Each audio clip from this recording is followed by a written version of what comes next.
నీ పేరే తెలియని జనముల మధ్యకు పంపుము యేసయ్యా.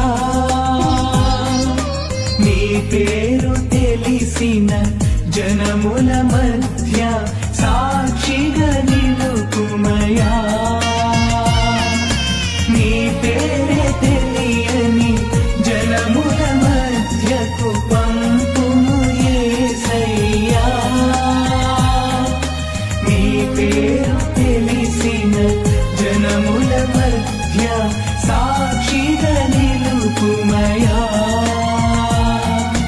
నీ రాజ్య స్థాపనకై నీ బిడ్డల సేవ